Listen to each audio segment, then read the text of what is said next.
Ọdịnala bụ ụzọ ndụ ịma na o nwere olu na-eti mkpu na-asị ụmụ Igbo chigharịa ụmụ Igbo chigharịa kwa mbọsị ọ na-eti n'ụtụtụ na abalị ọ nọ na nkụzi Eze-Ana ụbọchị tubelu onye ọma na Oraifite onye mgbasa ozi ọma ọdịnala gaba n'ihu Eze-Ana ụbọchị tubelu onye ọma na-eje mmanụ ọdịnala bụ ụzọ ndụ gaba n'ihu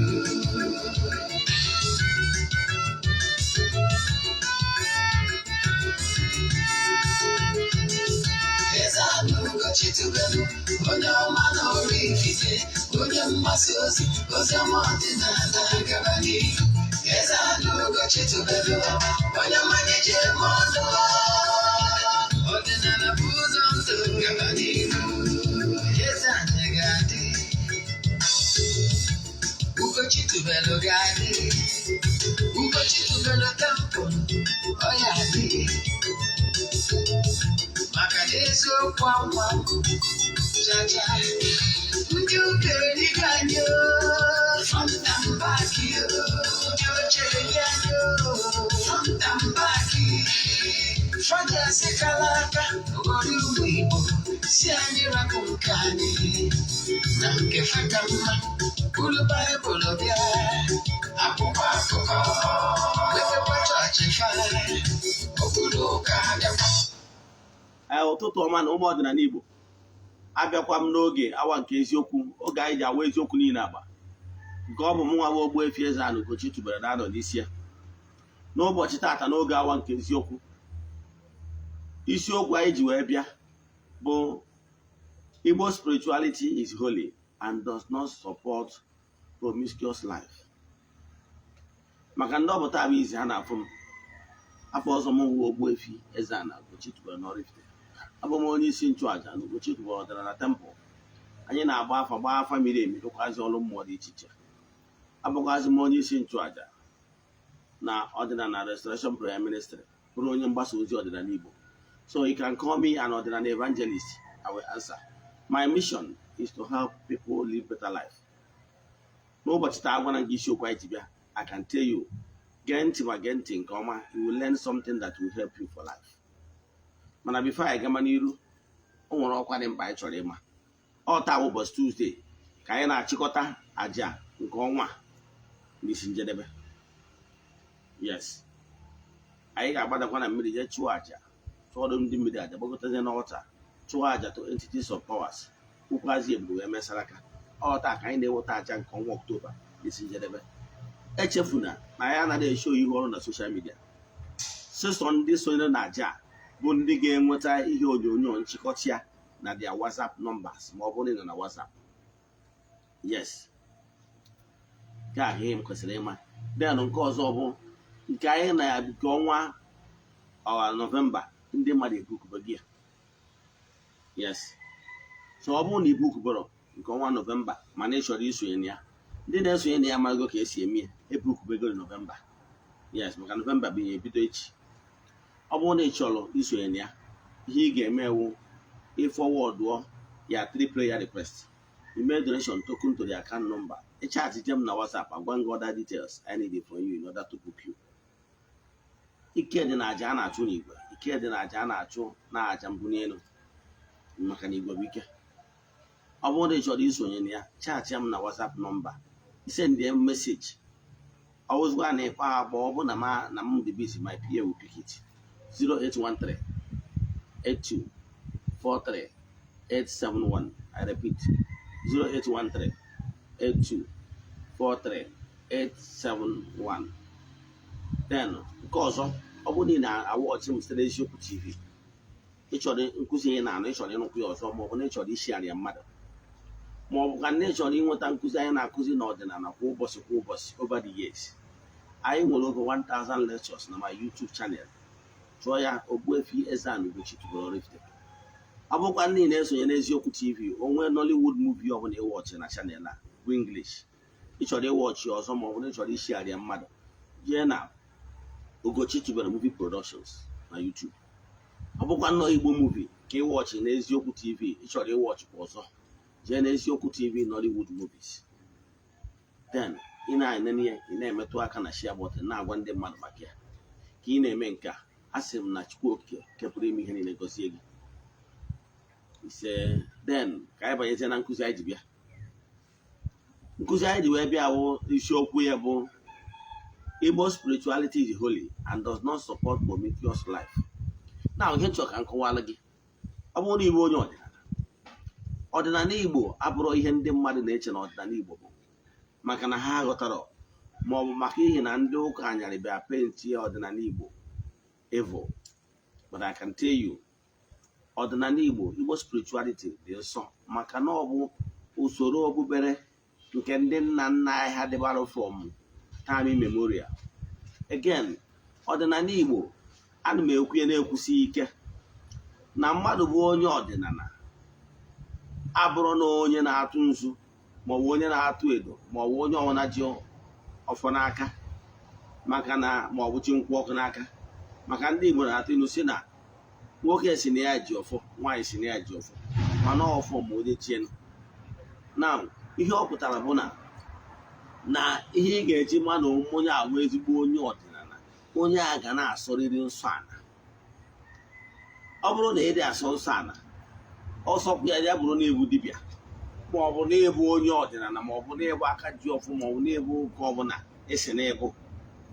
As long as they are sons and one they forget it, you put on your dinner. On your dinner, only they son. So no son, I would be basic. Then another son I can talk and go while it was the Nani was ready. Macomo they got out here the not Nanibo. You want the kitchen or the Nanibo whereby they make a same or the Nanibo does not support in them mother to only see a man. Onye abatara ọtụtụ ọdịnala Igbo ndị mmadụ n'ọdịnala Igbo wee si n'ọdịnala Igbo wee baa n'okpukpere dị iche iche ebe ha ga-efe ilu na ha ga-enweta mgbaghara mmehie ha very easy. Nke bụ eziokwu n'ọdịnala Igbo anyị nwere mgbaghara mmehie adịrọ very easy ma ọ bụrụ na ime ihe ọbụla bụ nsọ ana. Ime ihe ọbụla bụ nsọ ana ije n'ihu aja ana ejekwụwa alụ. By then ọ bụrụzi ihe nzuzo. So ọdịnala Igbo does not support ime ihe ọjọọ ijekwu fada si anyị na-eje confession na nzuzo. No, ọdịnala Igbo si onye imechọrọ ihe gị jekwa onye anwa ọ bụrụ na ọ gbaghara gị mana ọ gbaghara gị. Ọ bụrụ na ịbịa zuo m ori then ije na-agwa fada na izuru ori ọmụnwa izuru ihe m ka ị ya abịagwa maka na ọmụnwa bụ onye n'idiri ịgbaghara gị. Ọmụnwa bụ onye nwe the pain. Ọmụnwa bụ onye ihe anyị imerụ na-ewute. So na ọmụnwa ka ị ya abịasị m gbaalụ enwe m butuo and butuo anwa iwe anwa that iwe anwa ịkpasu m na cry for vengeance ewe kwụsị. He who we choose know where he pitches him. Ọ bụrụ fada ị na-ejekwu does not know the pain I'm passing through. So na ọmụnwa ka ị ya ayọtụ ịyọtuo m mgbaala gị ịghọtara ịgba mgbaala gị ta igwe m eze onye agbata na ọ bụrụ na ịchọ ka keesi nwụọ natural ọnwụ onye gị na-enwere keesi na polisi onye ahụ complainant gị wabụrụ accused. Ọ bụrụ na ije mee udo gị na-eji police station asọmdọka next Friday iwe jewe na bia kpọrọ ndị mmadụ ndị ọ ga-anụrụ okwu jee ebe anyị nwanne m forgive me na mmechọrọ gị ọ gbaghara gị ma na keesi anwụọla. Ọ gbaghara gị ọ ga-emezi ụbọchị Friday ahụ ka unu ruo ọgwa dị IPO na ya na nwanne ya emebudo na ya chọrọ ike asị chọrọ ikloz matters na ekloz ụgba kesi ana. Mana ọ bụghị ana na imere udo n'ebe ọ nọ as long as ọ ka na-eje na police station ụbọchị ọbụla aka case continue ọ ga ebe polisi ga-enere unu anya fụ na ọ na-achọrọ ime udo push to court ghọtara ya etu a how things work. So kedu ihe m na-ekwu ọdịnala Igbo does not support ịkpacha anya jee gbuo ọchụ ma ọ gbuo mmadụ ma ọ jee duru nwunye mmadụ. Nke mbugoro chọrọ ịkọwara gị bụ na ihe ọ bụla ị na-eme zere nwunye mmadụ maka na nsọ ana. Gịnị bụ nsọ ana anwa? Nsọ ana bụ 10 commandments. Agwara m ụnụ so na 10 commandments abụrụ iwu ndị ụka. Reason bụ na so na 10 commandments have been ancient law. Ọ iwu Chukwu Okike nyere ọ bụrụ na n'oge Moses o tegori ọ dịbara oge nke Moses na ọ dịkara eriwa. Moses ọ nọ na mbido ụwa. Moses anọ na mbido ụwa. The only thing eji agụta ya na Bible bụ na ndị anyarị maka esi put things down in documentation. Unlike anyị bụ ndị isi ojii. Anyị bụ ndị isi ojii na-agbasa ozi site na from mouth to mouth. Onye agbatara na ndị mmadụ ga-asị gị my father once told me, nna m gwara m, and ndị Igbo na-atụ isi na ihe mmadụ nọ n'ọnụ okenye n'ọnụ nna ya ka o ji abụ okenye. So ndị Igbo bụ ndị na-ebere iwu bụ sole onwe ihe a na-akpọ moonlight stories. Oge anyị nwere ike na mgbede mgbe anyị pụta mgbe anyị dị n'ụmụazị abịa batata Krismas mgbe anwa amụnye ọkụ dị na na-akụsị akụkọ mgbe agaba na-akụgara anyị stori dị iche iche. Ọ mgbe ahụ ọ ga-agba nwunye dị closer to nna gị ịtụwa ya ụfọdụ ajụjụ ihe gbasara eji eme nke a na-eme nke ọkụwarị gị. So ndị Igbo ha na-enwe documentation. So mana ana m achọ ịgwa gị na iwu a abụghị iwu dịbarịrị before the Moses. Kama na Moses bụ na ndị nke ahụ ndị na-ede ede wee nwee ike put into documentation. Mana ana m achọ ịgwa gị na iwu a akpọrọ 10 commandments bụ iwu Chukwu Okike nyere mmadụ ihe niile o kere eke mgbe o kechara ụwa wee gwa ha ka ụwa a wee bụrụ ebe obibi wee nye mmadụ dum na unu ga-edebe iwu iri a. Wee gwa gị sị na iwu iri a o nyere bido na 1 to iwu nke 3 bụ ihe gbasara Chukwu Okike and spirituality. Gbasara nyanwa the adoration, the worship. Mana bido na iwu nke 4 bụ sọpụrụ nna gị na nne gị wee ruo na iwu nke 10 bụ iwu o nyere mmadụ ka mmadụ onye ọbụla marụ bound ya, onye ọ na-amarụ ebe o kwesịrị ịkwụsị. Maka na ebe where ya authority stop it where another person's right and authority begins. So Chukwu Okike merie ka edeshọn na ijere duru nwunye mmadụ onye kajisi ga-enwe na nwunye mmadụ ibe ha anya ukwu, ga-enwe na arụ ọkụ mmadụ ibe ha anya ukwu ihe mmadụ. So all those things bụ ihe Chukwu Okike merie so that ọ bụrụ na onye ọra debe this law, this world will be a harmonious place and a holy place to live. Onye ka anyị wee sị na ọdịnala Igbo dị holy. Gịnị bụ ọdịnala? Akwụkwara ndị mmadụ gwa ha na ọdịnala dị iche na omenala. Omenala can have error. Omenala bụ ọdịbendị etu ndị si eme like ịma ọgọdọ. Anyị nwa na-akpọ ya ịma ọgọdọ, ụfọdụ ndị mba na-akpọ ya ịgba nkwụ, mana ịkpọrọ ya ịma ọgọdọ ma ịgbara ya ịgba nkwụ ofu ihe simple means ụbọchị akara aka eji echukwa ikwu na ibe nwe nwa wee gwa ha na onye dị etu anụkwana di. Then ibezi nkụ dị na mba na egere mba ndị nwe obodo ya abịa ha gwaghị ihe eji eme mmọnwụ, gwaghị ihe ị ga-enye ha ka obi dị ha mma. Ha wee kpere gị ekpere wee sị gị duru nwanne ha nwaanyị unu jee mụọ ọgụ. O nwere obodo ị ga-eje ha sị gị na ha chọrọ ji na ji ya adị ya. O nwere ike sị uwe ịbara ji. Nwa obodo ị ga-eje ọdụrọ like that. Ọ bụrụ na be anyị were ife enwere ike a na-eme asị gị ji 10 ofu ojoko na anụ ede that is bunches of ede koyam. Enwere ike ọ dị 10 ji adị 10 ofu plantain then na emana ịkpara nne m nwa nri. Mana ọ nwere obodo ị ga-eje nwanne ji 100 asị mara parapa ya esie. So nkụ dị na mba na eghere mba nri. So ihe na-achịkọwara gị bụ na etu nke a wụ omenala ọ dịrọ universal, mana ihe a bụ ọdịnala bụ ọkpụtọrọkpụ time immemorial and that ọdịnala ahụ anyị kwụ n'ọrụ spiritual because ọdịnala ahụ based na that 10 commandments. So when na-ekwu ọdịnala Igbo does not support promiscuous life. Let me land. Some people nwere ike iche na ọdịnala Igbo ndị mgbe ochie dị holy life. Ọ bụrụ ọkwa ụmụ ihe niile a na-eme na kịta ndị kịta na-pretend a lot n'ụwa kịta. Mmadụ nwere ike isi na ya sọpọtụrụ polygamy. Ụfọdụ asị na ndị ọdịnala na-anụ ụba nwaanyị, na ọdịnala sọpọtụ, ọ bụrụ na ndị ọdịnala na-anụ ụba nwaanyị na ọ bụrụ iwu na ihe imewu, na ọdịnala na-asọpọtụrụ ịnụ ụba nwaanyị, mana ụka sọpọtụrụ one man one wife. Mgbe na-ajụ ụfọdụ n'ime ha mmadụ one nụrụ that one wife anwa that can swear that after 30 years down the line, ịkpọta ha, can they swear that since that 30 years the one was another woman ọ bụla ọma? I can tell you ụmụ nwoke dị 100 ebe a, ndị mpa mmadụ 100, ọ mmadụ one ma one ga-ere ezigbo ha tie aka n'obi si yes after 30 years no any other woman. Mana majority nwere side chick and the side chicken. So ihe na-achọ ịkọwa bụ na ihe ụfọdụ ndị mmadụ kwesịrị ịma na o nwere otu ọdịnala. Ọdịnala Igbo does not support like that. Ọdịnala Igbo, let me give you example. Ụfọdụ uche na mgbe gboo n'ọ dị easy. No, ọdịnala Igbo nwere ihe a na-akpọ ikuchi nwaanyị. Nke m gụọ n'ọdịnala Igbo mgbe nne m gwara m sị m na n'oge nke ha ime ọyị nwoke a ụdị ha adịrọ, maka na a ga-eji afa gị na-agụ egwu na moonlight stories, ịnwazi anwa atụtụ ime ọkwa akara gbasara agidi, a ga-eji afa gị na-agụ egwu ngwụsị afa n'obodo. Ka o si dị mgbe gboo. So mgbe gboo anwa ọ dignity, mana mgbe gboo anwa life etu ha adịrọ etu o si wee dị kịta. Ụfọdụ nwere ike sị na ndị nna anyị ha, mba, ndị nna anyị ha ka m gwa gị, ndị nna anyị ha na-eji ije agwọ. Maka anyị sị n'ọdịnala does not support promiscuous life. Ihe ọ bụla a na-eme n'ọdịnala dị legitimately arranged, ọ ga-adị legal. Ka ngwa gosi dị legal. Now ọ bụrụ na mgbe ochie ahụ nwoke lụrụ ofu nwaanyị for any reason ọ chọọ ịlụ nwaanyị ọzọ, ọ ga-adị official ụdị nụọ nwaanyị ọzọ.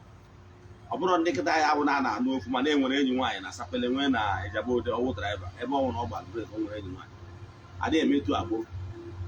Na iwere gasị na ụmụ ndị mgbe ochie a na-ekuchi nwaanyị, yes, ikuchi nwaanyị dị legal, adịghị eme ya na mkpu, ọ bụrụ ịgba asa n'ilo, ọ bụrụ ikuchi nwaanyị mgbe ahụ ọ ya adị official. N'ala Igbo bifo ikuchie mmadụ, ọ bụrụ na ọjọọ si n'ijekwuru nwaanyị di ya nwụrụ ma ọ bụ nwunye nwanne nwoke si aka ikuchi, ọ bụrụ okwu gị na ya alone. Yes, ọ bụrụ na iyi ekuchi nwunye nwanne gị, o mere omenala a na-eme, ndị ikwu na ndị ibe ka a na officially na onye dị etu a eme mme wuo ọjị ṅụọ mmanya dị na ya, dọtara eme omenala dị na ya, na bido taa na Maazị Okonkwo na-ekuchizi Mgbafọ, ọ dị official, obodo amalụ. So ọ na-adị open and uchi obodo ya ma ọ dịgo legal. Na-achịkwa na ọdịnala Igbo does not support, ma ọdịnala Igbo mgbe ahụ nwanne ọdịdị na nwanne ya, cousin ọdịdị na cousin ya, mana ụmụ ihe a na-eme kịta. Maka na mgbe ahụ ime ha na ọbara alụ, mgbe ahụ ọbara kịta azị ndị mmadụ na-emechi eto ejekwu fada si na-eje confession. Maka na mgbe ahụ na Igbo ya agwa gị na ọ bụrụ ime ha anya n'ọkwa na aja ana ka ị na-eje maka ije bụ alụ. So ihe ọ pụtara na ntị ya anị ya, ntị ya dị fọmatị a na-eyuzu mgbe ahụ bụ ihe na-eme gị ka ị ghara ime ọzọ, ka ọ saa abụ asị deterrent to others. So adịghị eme na mkpu, ọ na-eme na mtoro, adịghị eme etu afara si emie, asị ga-eje confession fada egbuchie ihe ka ị ghara ịgba ihe oyi, gwa ihe ịchọ ịgwa o mere n'afọ na nakwa na mmụọ nsọ ekele mmadụ uwe ihe supe nna ya na onye n'igwe na njọ na-agba adụ gị iwe na aṅụrị na onye gwara gị. So etu a ga asị, mana ndị mgbe ochie ahụ do like that, ime ya etu ije ya pụtara public jee n'ihu aja gbọọ alụ. So ọ na-asa abụ asị deterrent to others. Adịm ekwu nke dịka lig dị beta ya maka ndị Pentikọstal ndị ọzọ na-awa emecha nke ha n'ime ụlọ ka ha ga-anọ, ọ chinye aka elu ọgụcha thank you Jizọs, ọsị agbapụta gị ṅụrị, ọsị thank you Jizọs, ọsị oshi ya tụtụrụ okụta iti ala, ọsị na-agba nke mme onye gwara. So ọdịnala Igbo asọpọtụrụ ose. So uwe batara ụfọdụ ndị mmadụ ji wee hapụ ọdịnala Igbo bụ na the process dị too difficult. So o nwere nsọ, it restricts you to some certain things. Mana na other religion have believed na they have freedom of living life the way they want it. So I ụfọdụ ji agbara ọdịnala ọsọ, mana ana m achọ ịgwa gị n'ọdịnala Igbo maka ndị mụrụ nwere ike ịdasị n'ọdịnala Igbo na-anụ ụba nwaanyị na-ana eme nke asị ụba nwaanyị ahụ adịrọ, a ga-eme ya official. Yes, a ga-eme ya official. Then ọ bụrụ na ọjọọ nọ n'ihi nwere onye a, then enwekwa ndị ọzọ. Ọ bụrụ na ị chọrọ inwe ndị ọzọ ahụ, ọ ya adịkwa official. because na onye anyị kuchiri ekuchi nọ ka concubine, o nwere ike ọ bụrụ na ịnụrụ ya anụ, na o nwere ike ọ bụrụ nwunye nwanne gị, o nwere ike ọ bụrụ nwunye nwanne gị anọrọzi, ma ọ bụ na enwere official arrangement na ọ gị ga na-amụtara onye na-etu a nwa, ma ọ bụ na nwaanyị ji anụta nwaanyị ibie. Ben nwaanyị anụtara be di mmadụ nwere ike ọ bụrụ na ọ mụtara nwa ị na ọda ka obi dị echegara ichi, o ji anụta nwaanyị, onye nụtazie nwaanyị ahụ o ji anụta, ọ kpọtazie gị ka ị bụrụ onye ga na-enyere ya aka ka nwaanyị ahụ anụtara anụta wee na-amụta nwa, eduru gị wee jee ụbọchị ejere ịnụta dị gel. Ọgụ maka ọ ga-front asiti ga na-anụ ya bụ nwaanyị ka o wee na-amụta nwa. Mana ihe dịzi iche bụ na nwaanyị a mere ego nwaanyị, na nwa ọbụla ọ na-amụta does not belong to gị nwa bụ nwoke na-edina ya, na nwa ọ na-amụta bụ nwa sọ nne m nwaanyị ya nwa nụrụ di n'afa di ya. So ihe ị na-eme bụ ọ concubine ka ọ bụrụ nwunye gị, mana ọ dị ọfishal. Ọhịa nna chịkọwa ọdịnala Igbo abụrụ na ebe a na-eme ihe mgbuchi no. So ọ ka ịghọtara ọdịnala Igbo so na ọdịnala Igbo jikọli. So ọ bụrụ na ị nọ n'ọdịnala Igbo, weda ma iwu dibịa ma iwu onye akpọrọ ọrụ ma ọ wee aka ji ọfọ, ọ bụrụ na ị chọrọ ka ihu ọrụ gị na-aga, ka nye gị the secret. Ịchọọ ka ihu ọrụ gị na-aga, ịda na-ajọ m for one woman to the other. You know why? Onye akpatara n'ọdịnala Igbo mgbe ọbụla a ga-eme ụdị ihe na-etu anwa, a ga-agbaji ya agbaja, the spirit will be contacted. Ka ngwa gị, ọ bụrụ na a chọrọ ka nwoke kuchie nwaanyị as a concubine, ọ ga-adị ilokwu, the spirit must be involved.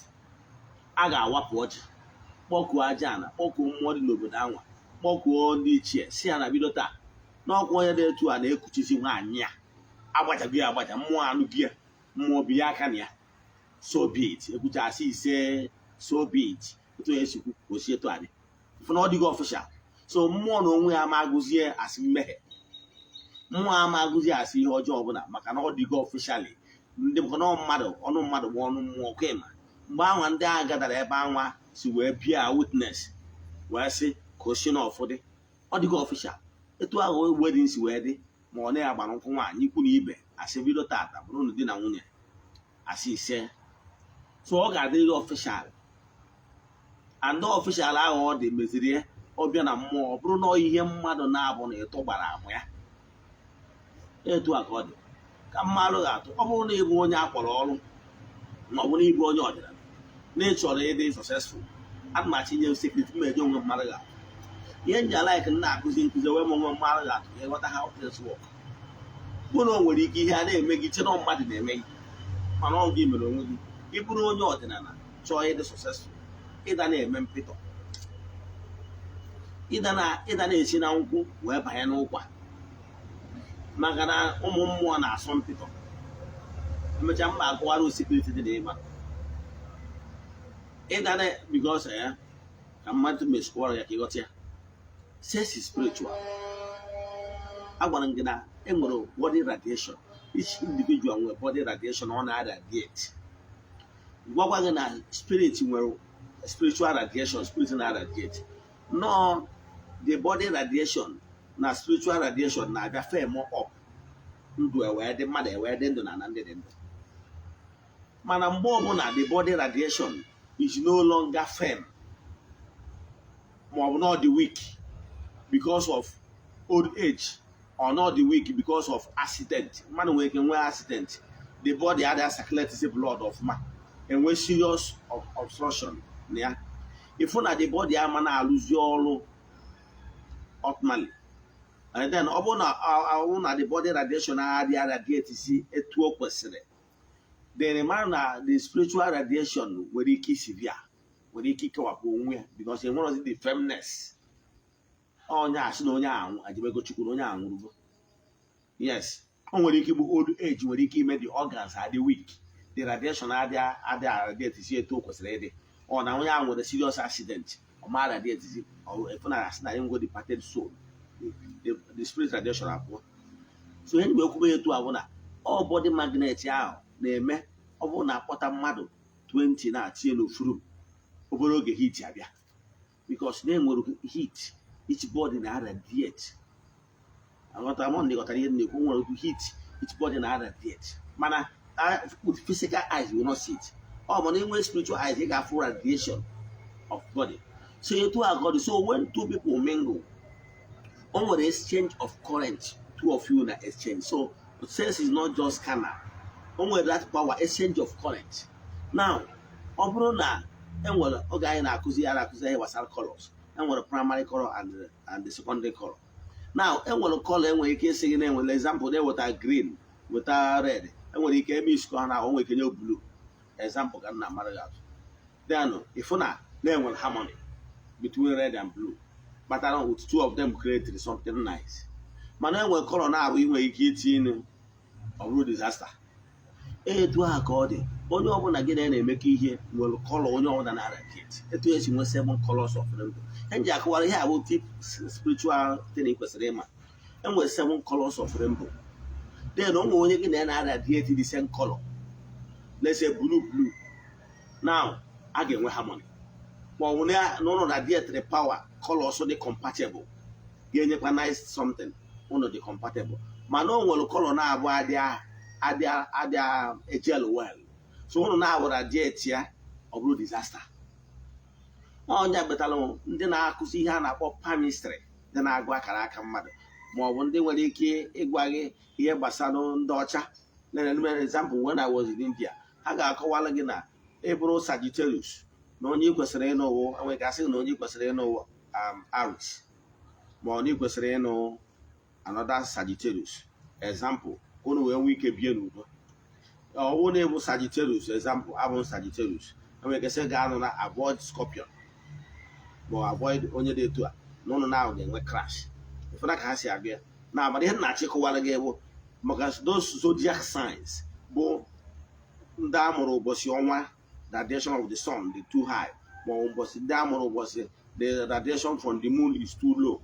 So all those things, then joy already have an actually here, my now, you hope Talabona, then will spiritual radiation and they share. Now, all ya, but I don't know when they can say, now since you are this girl, now I no problem.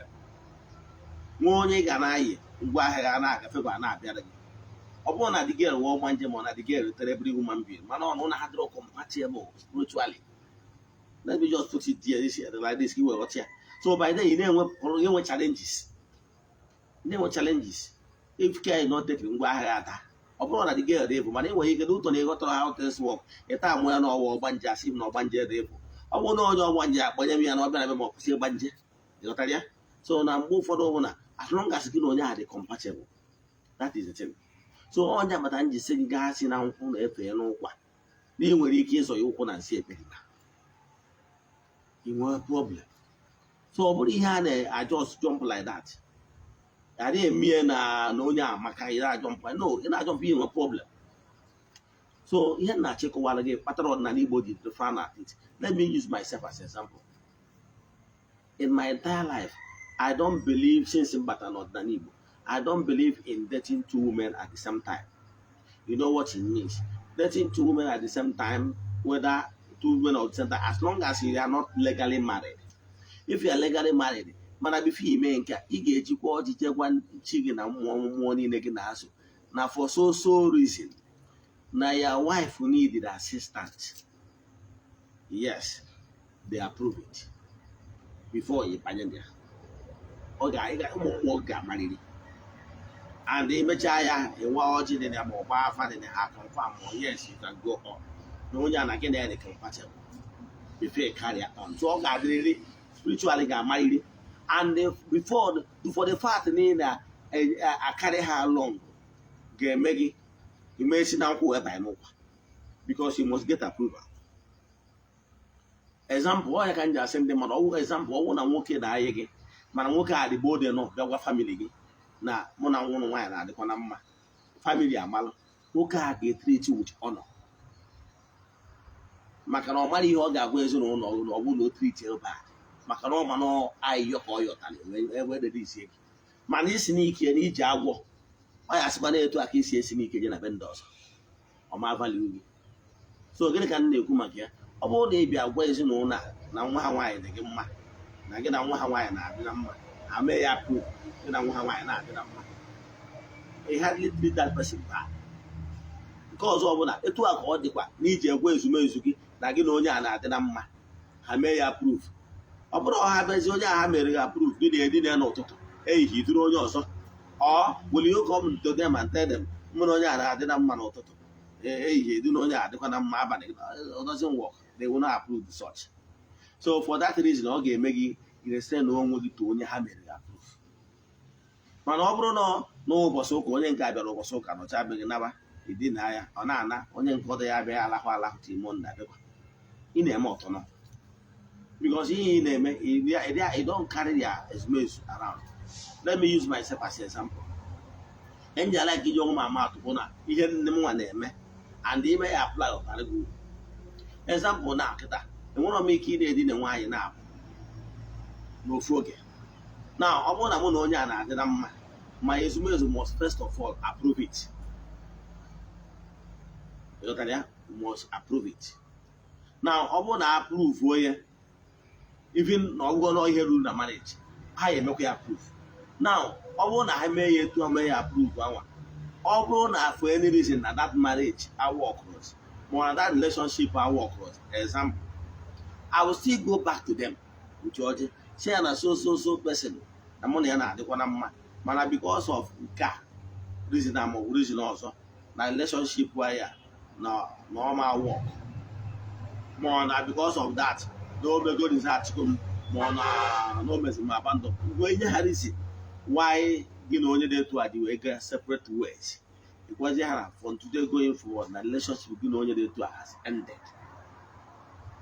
Then once you onye ọzọ ị na-emekwazi introduce in future then it is free ime onye ahụ introduce first ọ bụrụ na by own case ime onye ahụ introduce first to them. If they reject the person, I will not approach the person. I will first introduce the person. I want to have reject the person. I will not. I will first second. I will not go. Now, I will go to that. I will go to that. Man, I want to have me approve. Then I can go more and I'm feel. How me go to approve? Man, I'm feeling no idea that I like it. More no idea too. I'm interested. There is no point going. So man, you have to check one over. You hold them back. Na-egara agwa ha ọ ga na-eme gị ma na-eme mmekasị ka mmakwa atụ dị ma nkụzi mana nna like ihe ọmụmatụ. Example ọ bụrụ na ịwụ somebody ya father dị very or somebody dị very disciplined o wee bụrụ na ya father like ọ bụrụ na ọnwa m toru ogologo ihe eji mmadụ eme toruo oge ime ọyị whether ma nwoke ma nwaanyị is my dream for the person to be bold enough to come and tell me that this person is my friend. Ime etu anwa ọ ga-eme the person ahụ ebụrụ nwaanyị the person ahụ akpairu uru because ọ ya abịasịa oh my daughter said na gị na ya friend yes I don't joke with her don't hurt her. Ọ ga-eme the person to treat that their daughter my daughter very well because ọ ma na ọmụ nwa ọ nata permission before pay visit. That is one.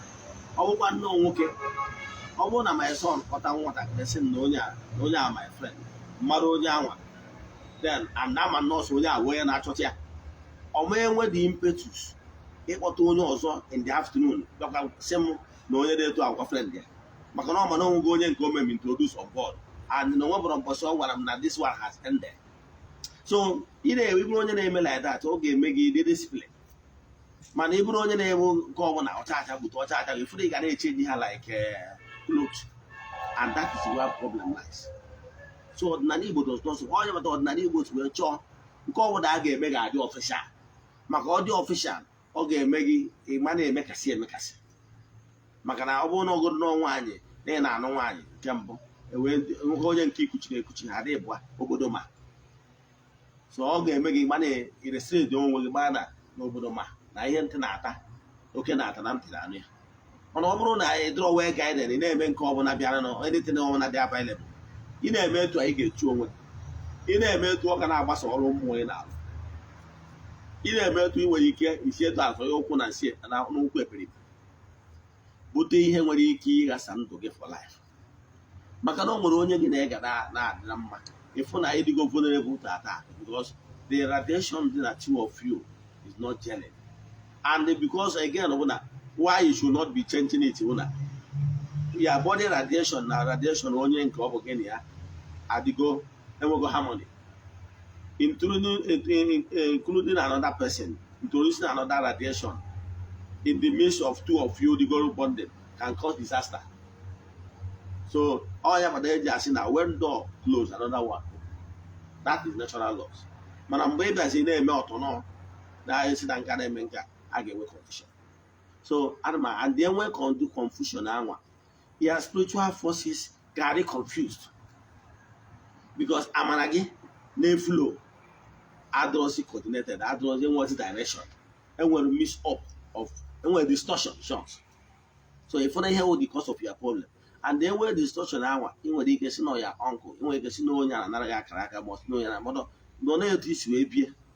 So when what I can advise you, Bona, do a be carry your instruments along. Man, ọ bụrụzie na for any reason na-ekarịrị onwe na-ekarịrị egwu ọ bụrụ na ị chọrọ inwe ịnụ 1 2 3 4 anụ niile no problem but let it be done. Let your forces malụ na ndị a bụ they are all your wives and you are married them simultaneously. Ọ bụrụ na ha approve olu ya that way, so be it. You understand? O nwere ndị nwere the capability na nwetara approval of such. Yes.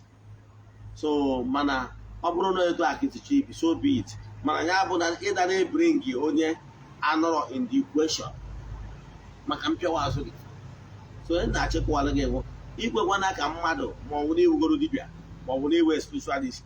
Don't take advantage of ndị na-abịa ka ịlụ ọrụ ha ọrụ.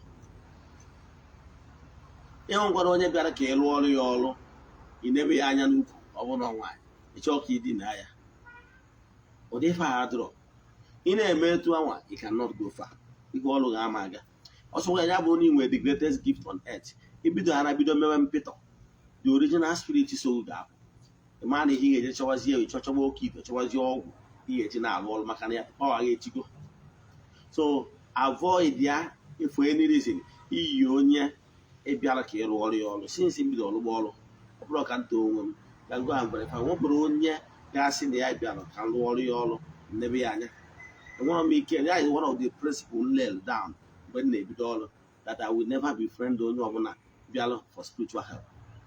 Ọ bụghị ana na-ebialụ yes ihe iji wee bịa bụ help ya spiritual help.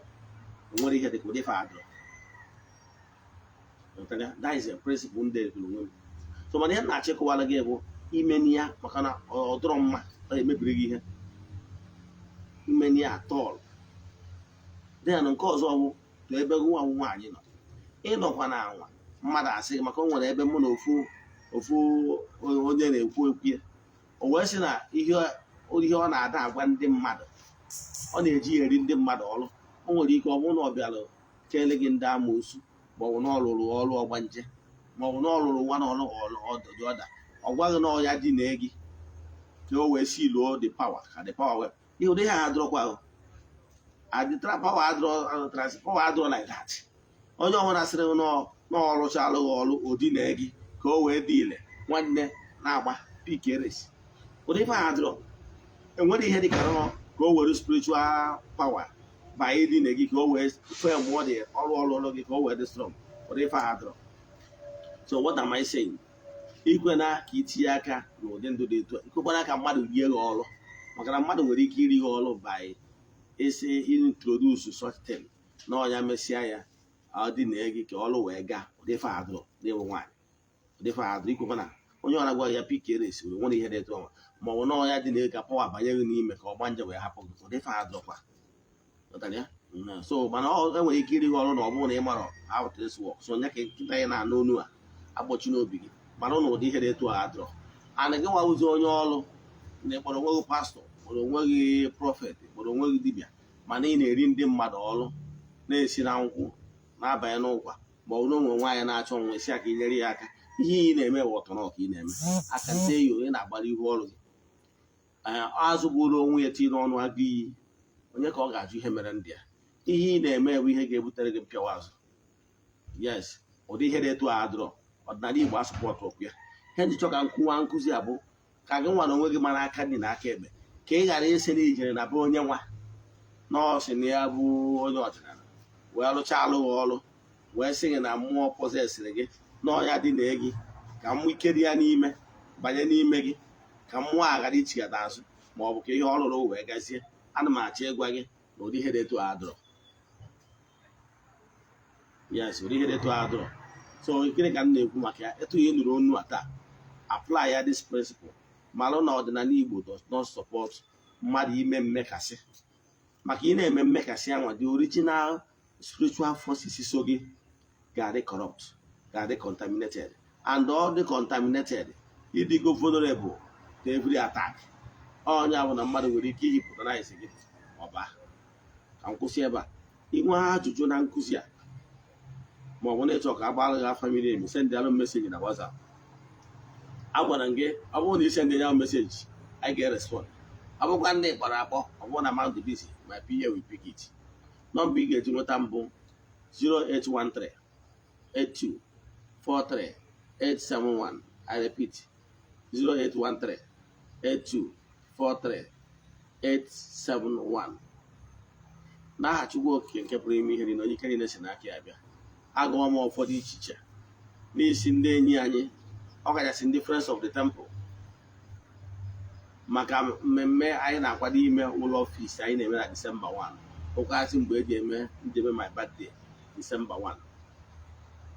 Ihe anyị na-ekwu okwu ya bụ na ọ ga-adịrị ụnụ mma ka unu letakwa. Ọ bụrụ na ewu Friend of the Temple nọ na otu Igbanijele arụsị na-eweta ihe ọma, ịmarụ na enwere feast na Disemba 1.